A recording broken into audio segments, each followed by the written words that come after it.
advocating for our country, but also advocating for women's rights, to make sure that women had a decent chance to have a better life, and negotiated a treaty with Russia to lower nuclear weapons.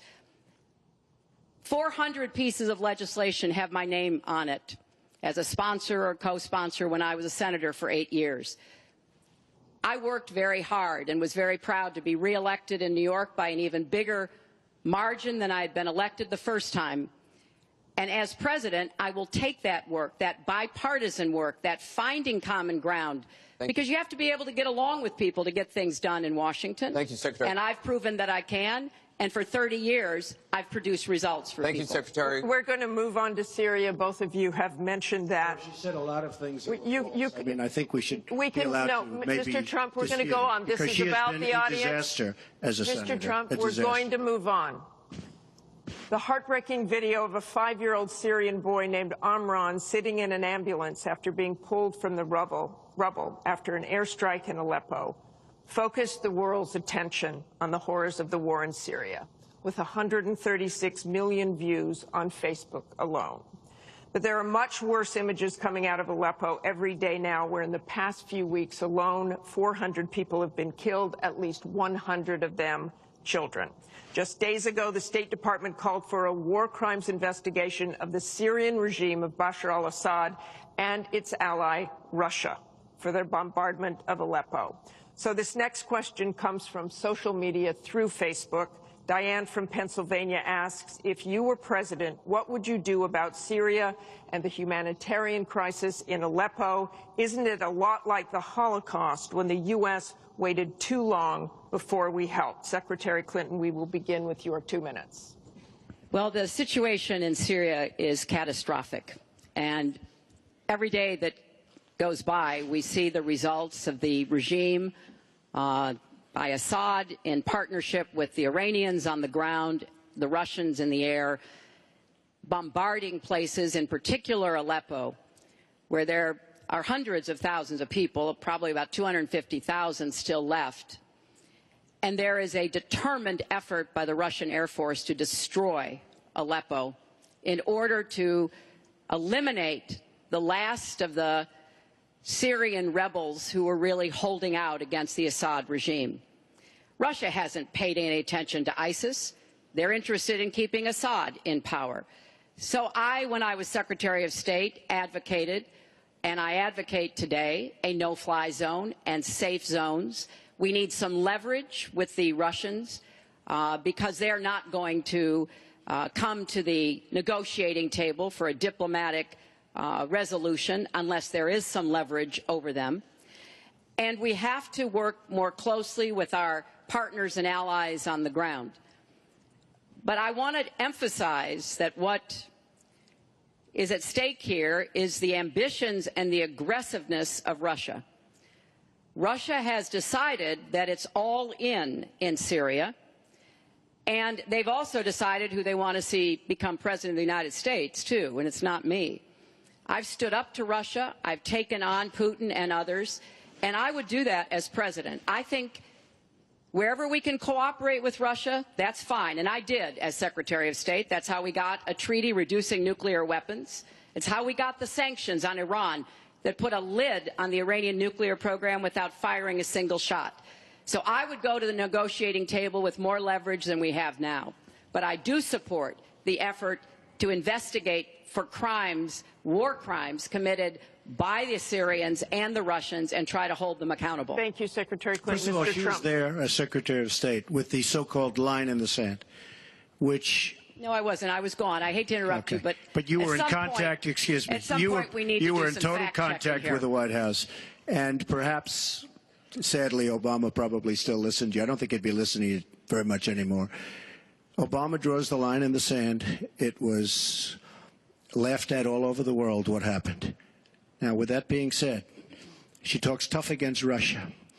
But our nuclear program has fallen way behind, and they've gone wild with their nuclear program. Not good. Our government shouldn't have allowed that to happen. Russia is new in terms of nuclear. We are old, we're tired, we're exhausted in terms of nuclear. a very bad thing. Now, she talks tough. She talks really tough against Putin and against Assad. She talks in favor of the rebels. She doesn't even know who the rebels are. You know, every time we take rebels, whether it's in Iraq or anywhere else, we're arming people. And you know what happens? They end up being worse than the people. Look at what she did in Libya with Gaddafi. Gaddafi's out. It's a mess. And by the way, ISIS has a good chunk of their oil. I'm sure you probably have heard that. It was a disaster. Because the fact is, almost everything she's done in foreign policy has been a mistake, and it's been a disaster. But if you look at Russia, just take a look at Russia, and look at what they did this week, where I agree she wasn't there, but possibly she's consulted. We sign a peace treaty. Everyone's all excited. Well, what Russia did with Assad, and by the way, with Iran, who you made very powerful with the dumbest deal perhaps I've ever seen in the history of deal-making, the Iran deal with $150 billion, with the $1.7 billion in cash, which is enough cash to fill up this room. But look at that deal. Iran now and Russia are now against us. So she wants to fight.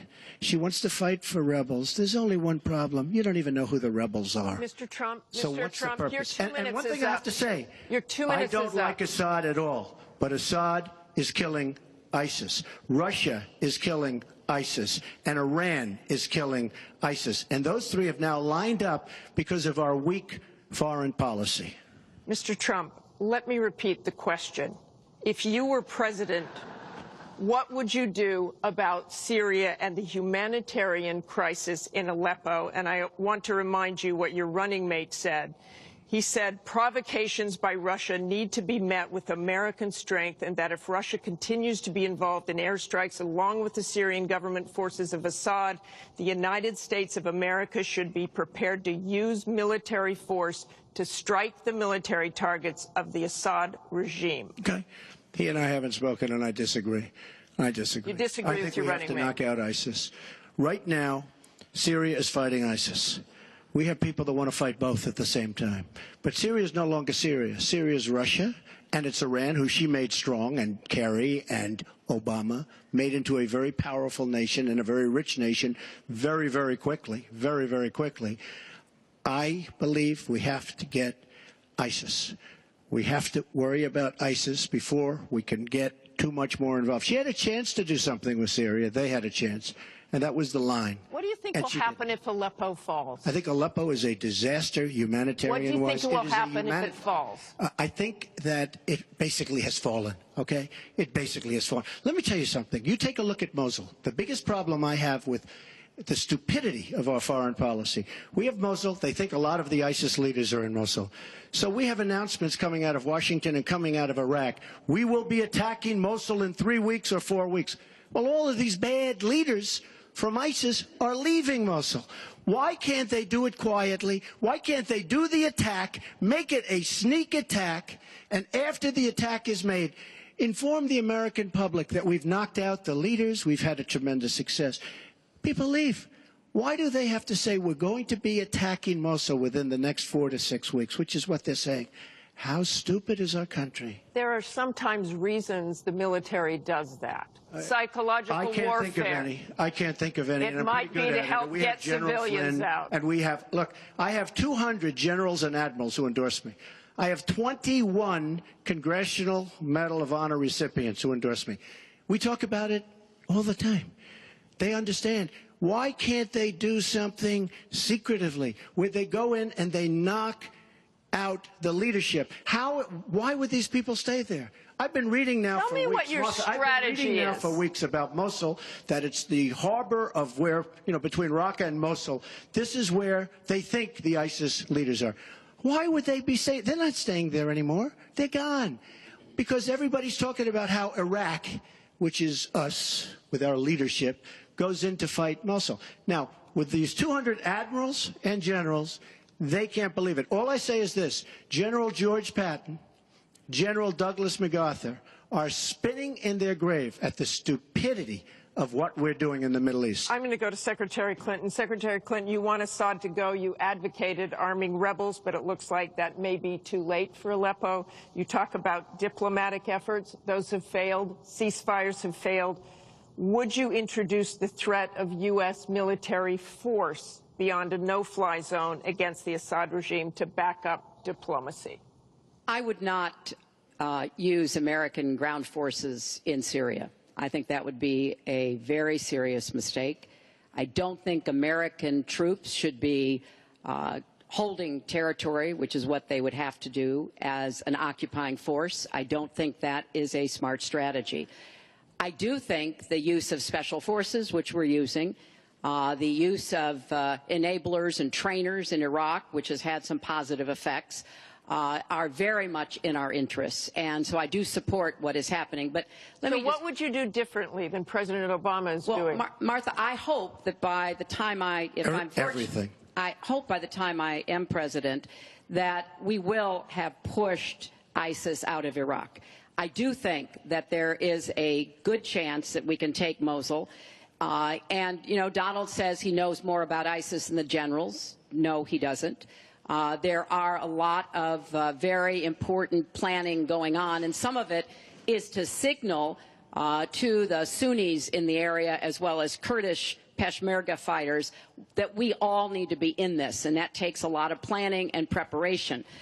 I would go after Baghdadi. I would specifically target Baghdadi because I think our targeting of al-Qaeda leaders, and I was involved in a lot of those operations, highly classified ones, made a difference. So I think that could help. I would also consider arming the Kurds. The Kurds have been our best partners in Syria as well as Iraq. And I know there's a lot of concern about that in some circles, but I think they should have the equipment they need so that Kurdish and Arab fighters on the ground are the principal way that we take Raqqa after pushing ISIS out of Iraq. Thank you very much. We're going to move on. Funny, she went over a minute over, and you don't stop her. When I go 1 second over, it's like you had many answers. It's really very interesting. We've got a question over here from James Carter. Mr. Carter?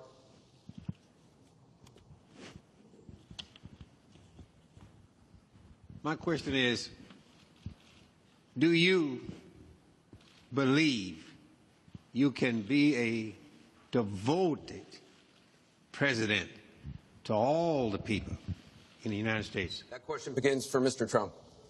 Absolutely. I mean, she calls our people deplorable, a large group, and irredeemable. I will be a president for all of our people, and I'll be a president that will turn our inner cities around and will give strength to people and will give economics to people and will bring jobs back, because NAFTA, signed by her husband, is perhaps the greatest disaster trade deal in the history of the world, not in this country. It stripped us of manufacturing jobs. We lost our jobs. We lost our money. We lost our plants. It is a disaster. And now she wants to sign TPP, even though she says now she's for it. She called it the gold standard. And by the way, at the last debate, she lied, because it turned out that she did say the gold standard, and she said she didn't say it. They actually said that she lied, okay? And she lied, but she's lied about a lot of things. I would be a president for all of the people, African Americans, the inner cities. Devastating what's happening to our inner cities. She's been talking about it for years. As usual, she talks about it, nothing happens. She doesn't get it done.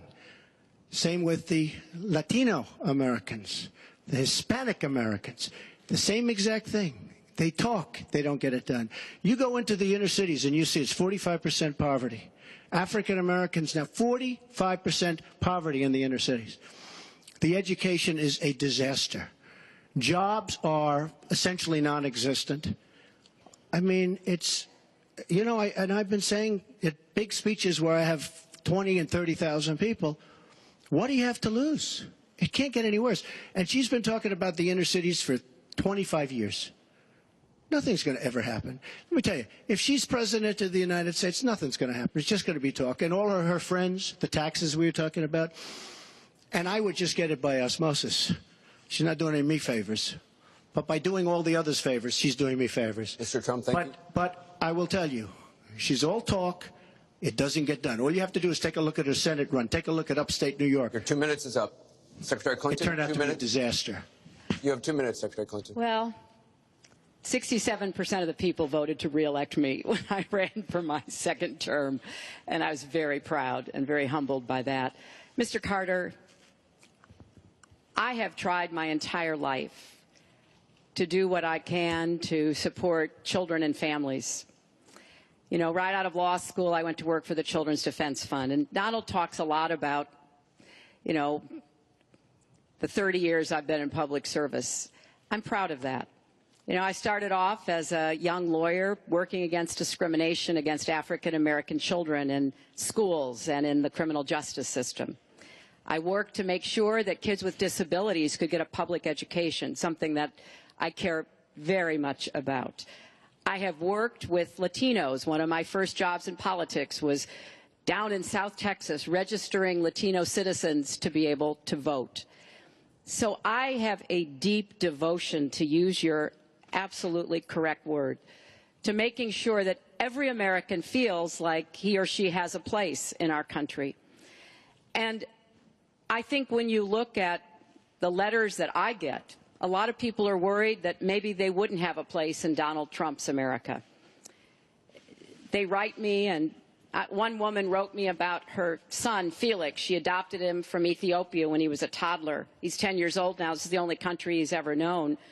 And he listens to Donald on TV, and he said to his mother one day, will he send me back to Ethiopia if he gets elected? You know, children listen to what is being said, to go back to the very, very first question. And there's a lot of fear that, in fact, teachers and parents are calling it the Trump effect. Bullying is up. A lot of people are feeling, you know, uneasy. A lot of kids are expressing their concerns. So first and foremost, I will do everything I can to reach out to everybody, Democrats, Republicans, independents, people across our country. If you don't vote for me, I still want to be your president. I want to be the best president I can be for every American. Secretary Clinton, your 2 minutes is up. I want to follow up on something that Donald Trump actually said to you, a comment you made last month. You said that half of Donald Trump's supporters are, quote, deplorables, racist, sexist, homophobic, xenophobic, Islamophobic. You later said you regretted saying half. You didn't express regret for using the term deplorables.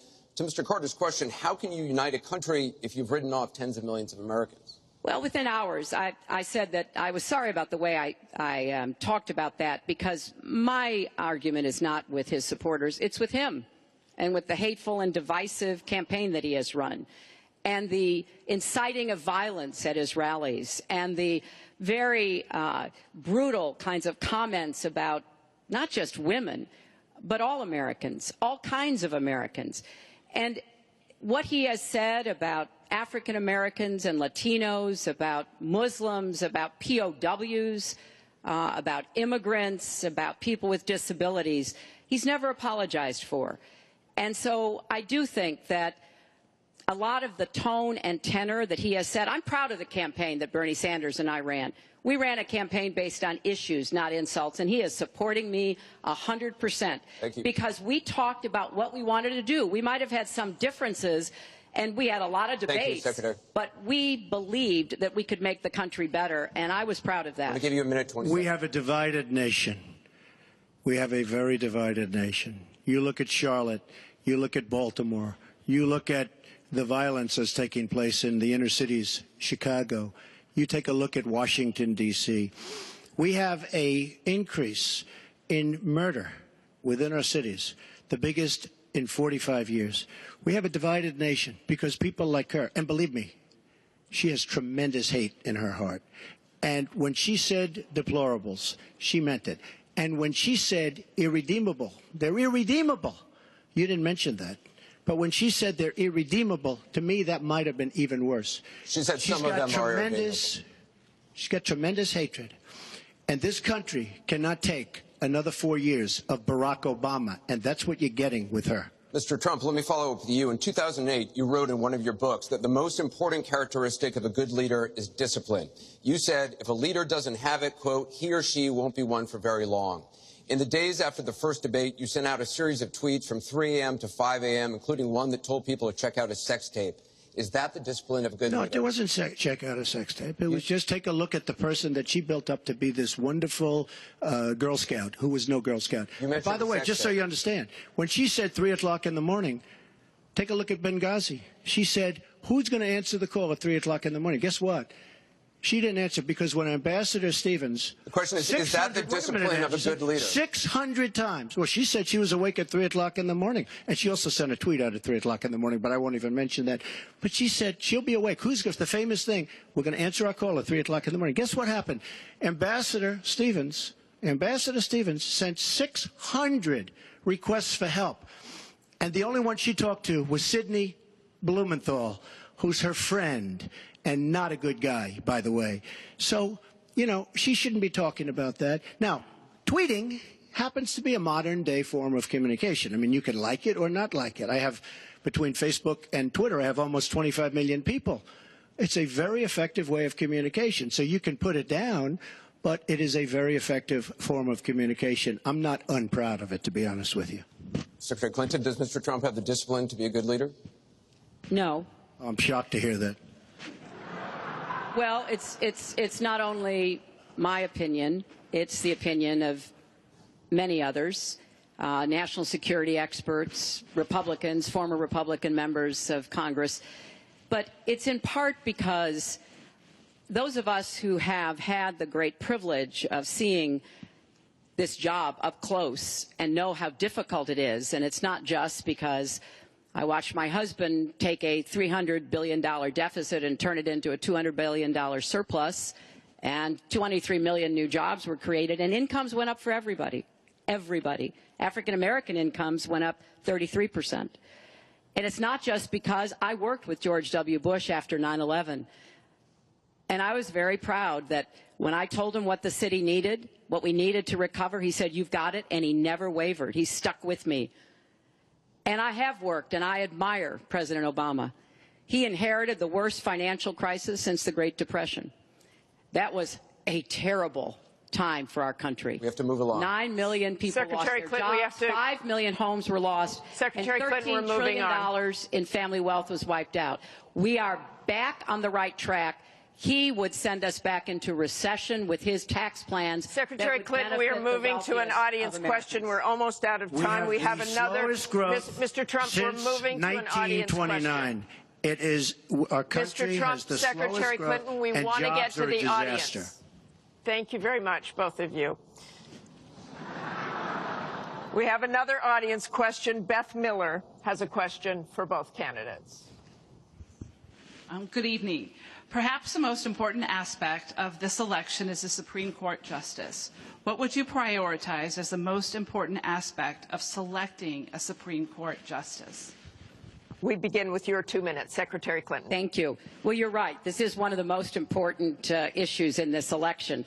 I want to appoint Supreme Court justices who understand the way the world really works, who have real-life experience, who have not just been in a big law firm and maybe clerked for a judge and then gotten on the bench, but maybe they tried some more cases. They actually understand what people are up against, because I think the current court has gone in the wrong direction. And so I would want to see the Supreme Court reverse Citizens United and get dark, unaccountable money out of our politics. Donald doesn't agree with that. I would like the Supreme Court to understand that voting rights are still a big problem in many parts of our country, that we don't always do everything we can to make it possible for people of color and older people and young people to be able to exercise their franchise. I want a Supreme Court that will stick with Roe v. Wade and a woman's right to choose, and I want a Supreme Court that will stick with marriage equality. Now, Donald has put forth the names of some people that he would consider. And among the ones that he has suggested are people who would reverse Roe v. Wade and reverse marriage equality. I think that would be a terrible mistake and would take us backwards. I want a Supreme Court that doesn't always side with corporate interests. I want a Supreme Court that understands because you're wealthy and you can give more money to something doesn't mean you have any more rights or should have any more rights than anybody else.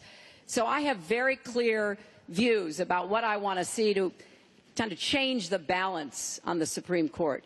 And I regret deeply that the Senate has not done its job, and they have not permitted a vote on the person that President Obama, a highly qualified person, they've not given him a vote to be able to have the full complement of 9 Supreme Court justices.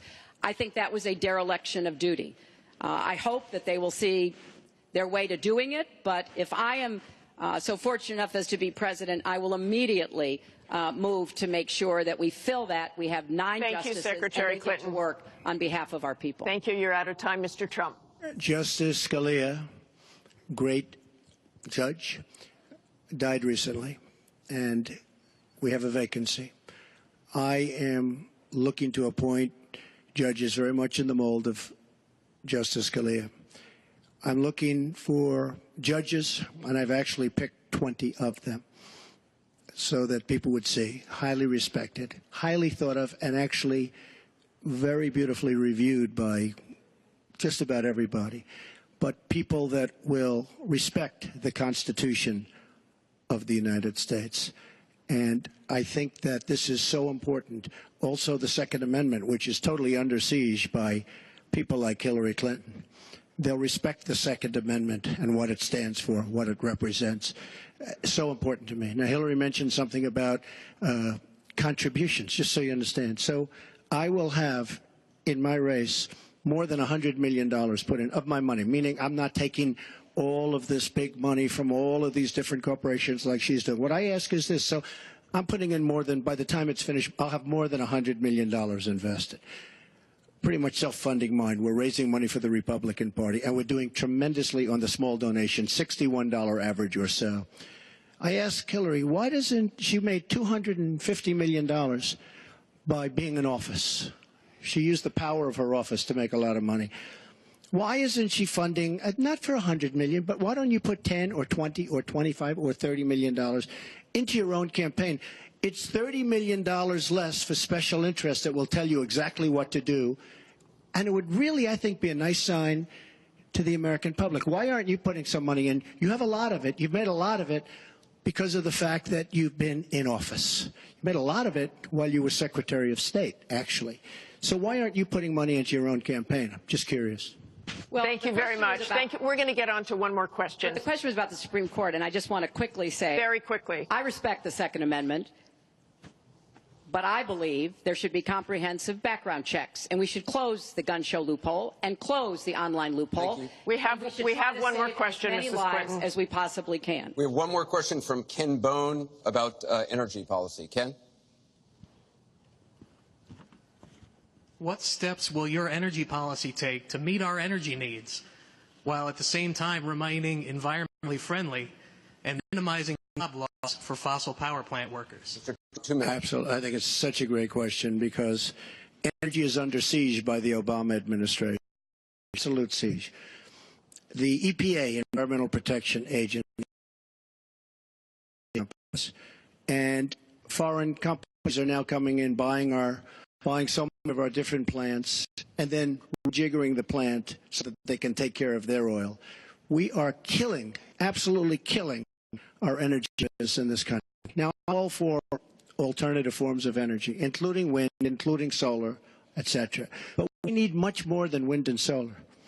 And you look at our miners. Hillary Clinton wants to put all the miners out of business. There is a thing called clean coal. Coal will last for 1,000 years in this country. Now we have natural gas and so many other things because of technology. We have unbelievable, we have found over the last 7 years, we have found tremendous wealth right under our feet. So good, especially when you have $20 trillion in debt. I will bring our energy companies back. They'll be able to compete. They'll make money. They'll pay off our national debt. They'll pay off our tremendous budget deficits, which are tremendous. But we are putting our energy companies out of business. We have to bring back our workers. You take a look at what's happening to steel and the cost of steel, and China dumping vast amounts of steel all over the United States, which essentially is killing our steel workers and our steel companies. We have to guard our energy companies. We have to make it possible. The EPA is so restrictive that they are putting our energy companies out of business. And all you have to do is go to a great place like West Virginia or places like Ohio, which is phenomenal, or places like Pennsylvania, and you see what they're doing to the people, miners and others in the energy business. It's a disgrace. Your time is up. Thank you, sir. It's an absolute disgrace. Secretary Clinton, 2 minutes. Well, that was very interesting. First of all, China is illegally dumping steel in the United States, and Donald Trump is buying it to build his buildings, putting steel workers and American steel plants out of business. That's something that I fought against as a senator, and that I would have a trade prosecutor to make sure that we don't get taken advantage of by China on steel or anything else. You know, because it sounds like you're in the business or you're aware of people in the business, you know that we are now for the first time ever energy independent. We are not dependent upon the Middle East, but the Middle East still controls a lot of the prices. So the price of oil has been way down, and that has had a damaging effect on a lot of the oil companies, right? We are, however, producing a lot of natural gas, which serves as a bridge to more renewable fuels, and I think that's an important transition. We've got to remain energy independent. It gives us much more power and freedom than to be worried about what goes on in the Middle East. We have enough worries over there without having to worry about that. So I have a comprehensive energy policy, but it really does include fighting climate change, because I think that is a serious problem. And I support moving toward more clean, renewable energy as quickly as we can, because I think we can be the 21st century clean energy superpower and create millions of new jobs and businesses. But I also want to be sure that we don't leave people behind. That's why I'm the only candidate from the very beginning of this campaign who had a plan to help us revitalize coal country, because those coal miners and their fathers and their grandfathers, they dug that coal out. A lot of them lost their lives. They were injured, but they turned the lights on and they powered our factories. I don't want to walk away from them, so we've got to do something for them. But the price of coal is down worldwide. So we have to look at this comprehensively, and that's exactly what I have proposed. I hope you will go to HillaryClinton.com and look at my entire policy. One more audience question. We've sneaked in one more question, and it comes from Carl Becker.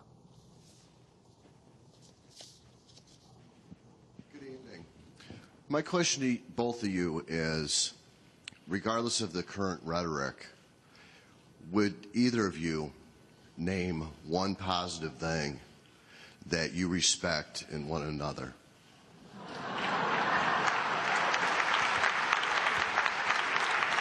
Mr. Trump, would you like to go first? Well, I certainly will, because I think that's a very fair and important question. Look, I respect his children. His children are incredibly able and devoted, and I think that says a lot about Donald. I don't agree with nearly anything else he says or does, but I do respect that, and I think that is something that, as a mother and a grandmother, is very important to me. So I believe that this election has become, in part, so conflict-oriented, so intense, because there's a lot at stake. This is not an ordinary time, and this is not an ordinary election. We are going to be choosing a president who will set policy for not just 4 or 8 years, but because of some of the important decisions we have to make here at home and around the world, from the Supreme Court to energy and so much else. And so there is a lot at stake. It's one of the most consequential elections that we've had. And that's why I've tried to put forth specific policies and plans, trying to get it off of the personal and put it on to what it is I want to do as president.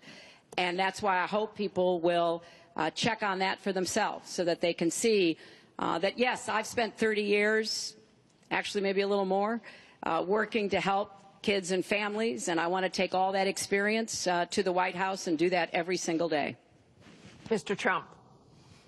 Well, I consider her statement about my children to be a very nice compliment. I don't know if it was meant to be a compliment, but it is a great. I'm very proud of my children, and they've done a wonderful job, and they've been wonderful, wonderful kids. So I consider that a compliment. I will say this about Hillary. She doesn't quit. She doesn't give up. I respect that. I tell it like it is. She's a fighter. I disagree with much of what she's fighting for, I do disagree with her judgment in many cases. But she does fight hard, and she doesn't quit, and she doesn't give up, and I consider that to be a very good trait. Thanks to both of you. I want to thank both the candidates. I want to thank the university here. This concludes the town hall meeting. Our thanks to the candidates, the commission, Washington University, and to everybody who watched. Please tune in on October 19th for the final presidential debate that will take place at the University of Nevada, Las Vegas. Good night, everyone.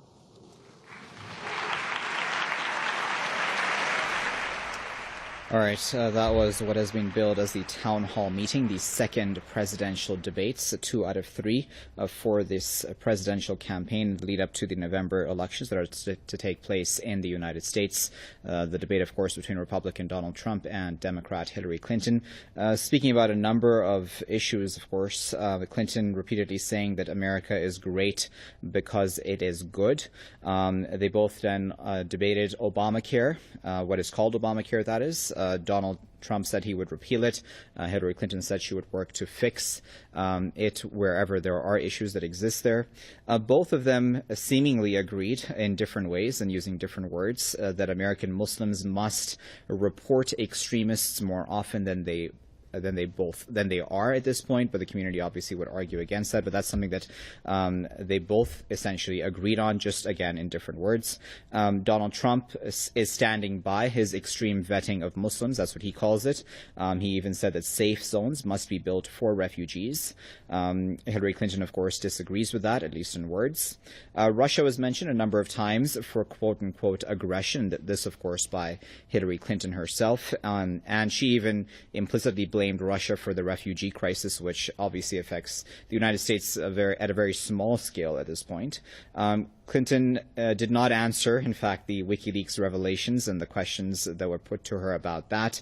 Instead, again, pivoting to Russia and blaming it for these revelations, again, saying it is working with WikiLeaks.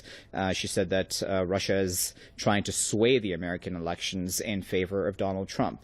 They both also spoke about their differences in their tax policies. Hillary Clinton essentially saying that Donald Trump would help the rich become richer, while she would apparently tax the rich.